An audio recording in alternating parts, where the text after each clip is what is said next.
Welcome back to this YouTube channel.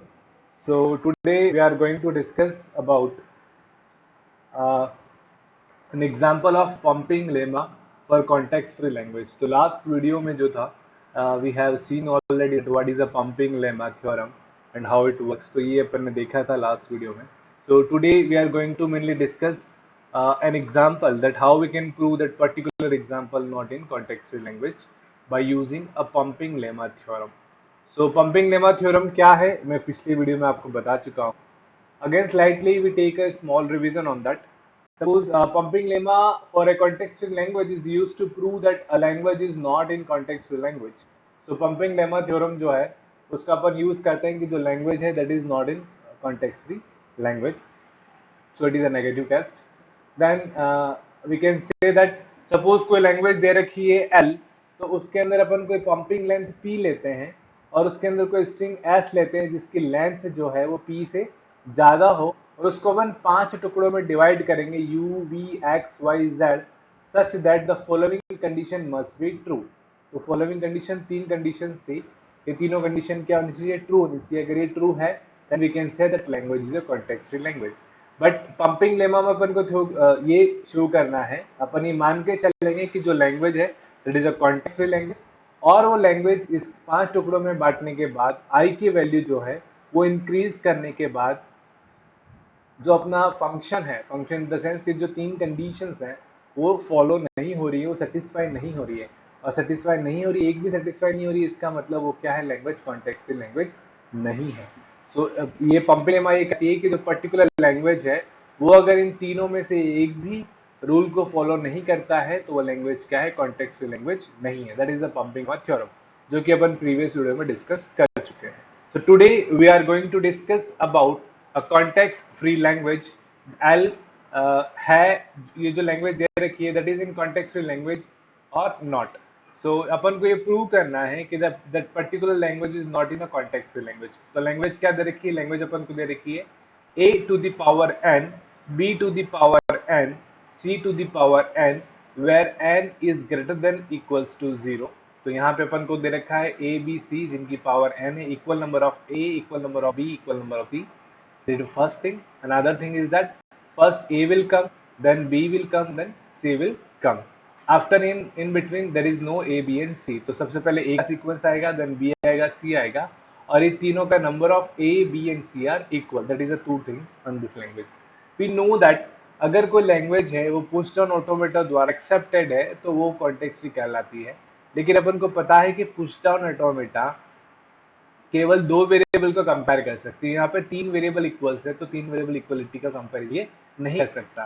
That's why we know that it is not in context free language but we have to be prove that it is not in context free language by using a pumping lemma theorem. So how we can prove it? Let we see. So अपन पहले ये prove करना है कि ये नहीं है. तो इसको प्रूव करने के लिए सबसे पहले अपन ये मान के चलते हैं कि लेट एल जो अपन को दे रखी है that is in context free language. तो वो अपन मान के चल रहे हैं कि है कॉन्टेक्स्ट फ्री लैंग्वेज के अंदर है.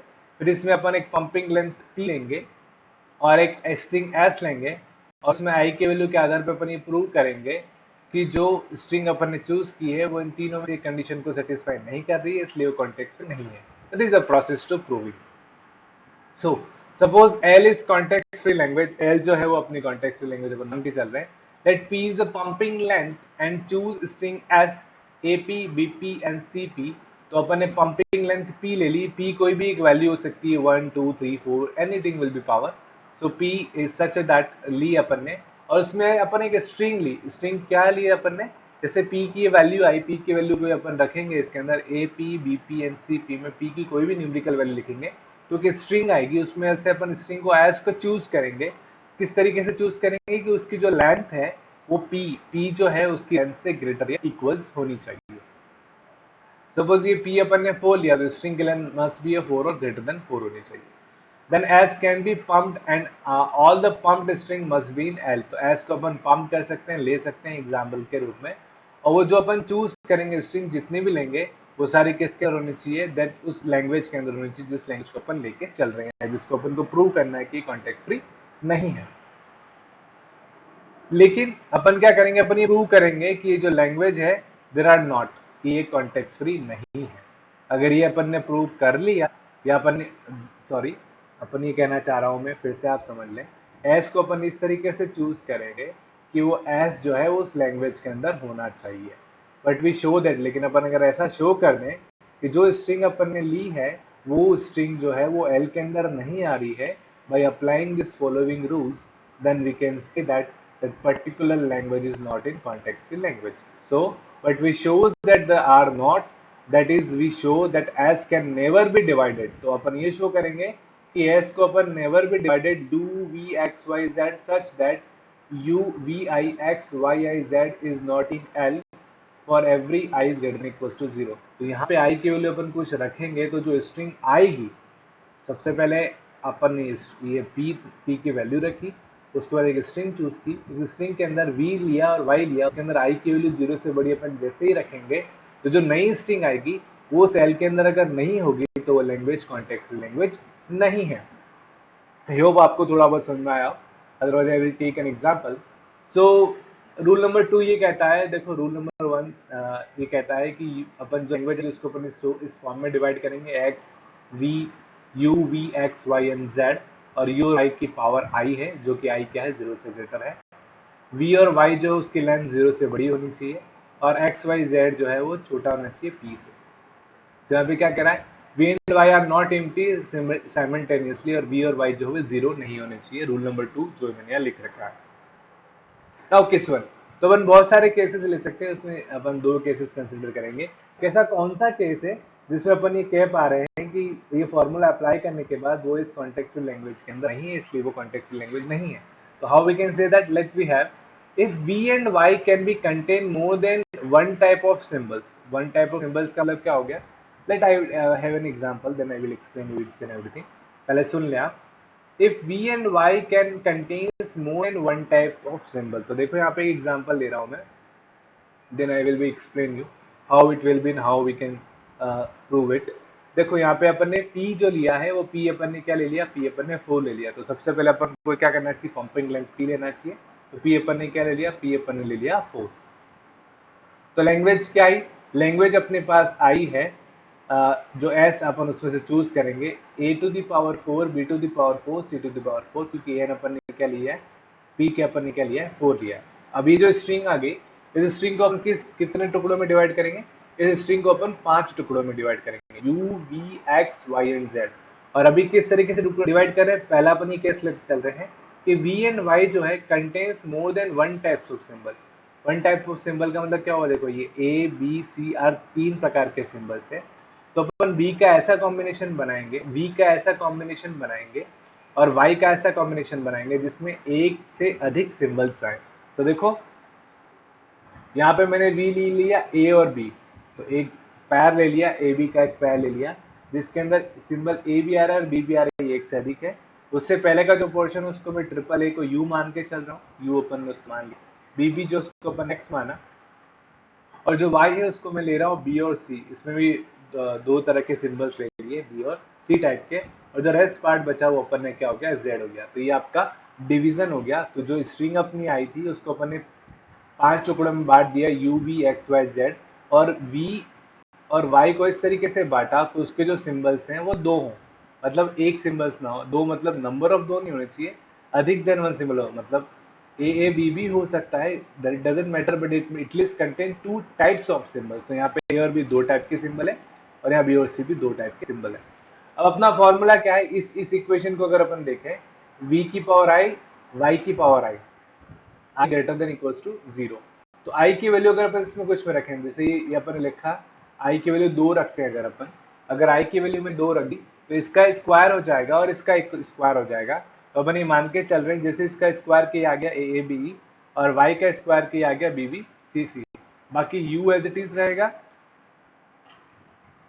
x एज इट इज रहेगा, ये आपका v है, ये आपका y है और ये आपका z है जो कि एज इट इज है। अभी कंडीशन क्या कहती है, अगर v और y में i की वैल्यू कुछ भी रखने पर वो l में ही आना चाहिए, मतलब वो जो स्ट्रिंग आएगी वो l के अंदर होनी चाहिए। लेकिन यहाँ देखो स्ट्रिंग क्या आ रही है, यहाँ पे स्ट्रिंग आ रही है a की पावर 5, b की पावर 6 और c की पावर क्या आ रही है आपकी 5 आ रही है। जबकि सबकी पावर क्या होनी चाहिए, सबकी पावर सेम होनी चाहिए, लेकिन ये पावर क्या आ रही है आपकी, अलग अलग आ रही है। तो अपन कह सकते हैं कि ये जो स्ट्रिंग अपने पास आई वो स्ट्रिंग उस एल के अंदर नहीं है। एल के अंदर क्या होना चाहिए, उस लैंग्वेज के अंदर होनी चाहिए। लैंग्वेज क्या अपनी, कि सबकी पावर क्या होनी चाहिए, इक्वल्स होनी चाहिए, लेकिन ये सबकी पावर इक्वल्स नहीं है। तो ये अपन ने प्रूव कर दिया कि ये जो स्ट्रिंग है उस पर्टिकुलर लैंग्वेज के अंदर नहीं है। क्या किया, सिंपली टेक अ पी लिया, उसमें से अपन स्ट्रिंग ली, उस स्ट्रिंग को 5 भागों में बांटा, u v x y z, और वी और वाई को अपन केस नंबर 1 में लेके चल रहे हैं। वी और वाई जो है वो मोर देन 1 सिंबल्स है, तो यहाँ पे अपन ने मोर देन 1 सिंबल्स का कॉम्बिनेशन बनाया। आई की वैल्यू अपन ने 2 ले ली, तो जो नई स्ट्रिंग आई है वो उस लैंग्वेज एल के अंदर होनी चाहिए, लेकिन लैंग्वेज एल के अंदर नहीं है। इसका मतलब रूल नंबर 1 क्या हो गया आपका, फॉल्स हो गया। और रूल नंबर 1 फॉल्स हो गया, इसका मतलब वो कॉन्टेक्सुअल लैंग्वेज नहीं है। ये केस नंबर 1 से अपन ने प्रूव किया। सिमिलरली केस नंबर 2 से आप कह सकते हो, ये 3 केस है मैंने ऊपर लिख रखे हैं। इफ केस नंबर 2 अपन ले रहे हैं, वी और y can contains only type of symbol, one type of symbol. Suppose only one type, यहाँ वन लिखना बोलिए, it is a one, only one type of symbol. So one type of symbols क्या होने, फिर मैं आपको ये बताता हूँ वन टाइप ऑफ सिंबल क्या होते हैं, पूरा स्टेटमेंट आपको समझाता हूँ। सपोज वही पी अपने 4 लिया, अपन एस मान के चलते हैं, A to the power 4, B to the power 4, C to the power 4। तो ये अपना 4A 4B एंड 4C अपनी एक स्ट्रिंग आ गई है। उसके अंदर अपन ने मैंने ये जो है, सपोज जो वी चूज किया है, ये सिंगल टाइप्स ऑफ सिंबल लिया है, ए लिया केवल, और वाई लिया है वो भी सिंगल टाइप्स ऑफ सिंबल लिया है, 2 मैंने सी लिए हैं। तो यहाँ पे ये स्ट्रिंग जो आई है उसके अंदर u v x y and z, ये अपन ने 5 भाग में बांट दिया। लेकिन यू और वी इस तरीके से चूज किया है कि उसके बीच के उसके अंदर जो सिंबल आएंगे वो क्या होंगे, सिंगल टाइप्स के सिंबल होंगे। अब उसको वापस पढ़ते हैं। If v and y can contains only one types of symbol, then u v square x y square z for i equals to can not contain the equal number of a b and c। तो यहाँ से स्पष्ट पता चलता है कि अगर v को स्क्वायर करेंगे और y को स्क्वायर करेंगे तो यहाँ पे a की संख्या और c की संख्या बढ़ जाएगी, जब b की संख्या उतनी की उतनी है। इसका मतलब number of a's and number of b's and number of c's क्या होंगे, इक्वल नहीं होंगे, तो उसके अंदर लैंग्वेज में नहीं होगी। या अपन क्या कह सकते हैं, u x z, तो देखो ये मेरा u है, ये मेरा x है और ये मेरा z है। तो इनके इनके अंदर की नंबर ऑफ सिंबल्स क्या है, देखो नंबर ऑफ कितनी स्ट्रिंग है, यहाँ पे स्ट्रिंग के अंदर कितने सिंबल्स हैं, ए कितने आ रहे हैं, 3 बार ए का काउंट आ रहा है, बी का काउंट 4 बार आ रहा है, और सी का काउंट कितनी बार आ रहा है, 3 बार आ रहा है। तो इससे क्या हो गया, has unequal number of a's, unequal number of b's and unequal number of c. तो तीनों नंबर भी इक्वल नहीं है। तो इससे अपना सिद्ध होता है कि इन तीनों में से एक कंडीशन को भी अगर ये ट्रू नहीं कर रहा है तो वह लैंग्वेज क्या है, कॉन्टेक्स्चुअल लैंग्वेज नहीं है। तो वही चीज़, ये जो लैंग्वेज आई थी उसमें अंदर मैंने वी चूज़ किया ए को, वाई चूज़ किया मैंने सी को। जब वी का स्क्वायर किया, वाई का स्क्वायर किया, तो जो मेरी नई स्ट्रिंग है कुछ इस तरीके से आई है, जिसके अंदर ए मेरे 5 है, बी मेरा 4 है और सी मेरा क्या है, 7 है। जबकि कंडीशन क्या कहती है, कंडीशन ये कहती है कि आई की कोई भी वैल्यू रख दो, जो स्ट्रिंग आएगी वो किसके अंदर आनी चाहिए, एल के अंदर ही आनी चाहिए।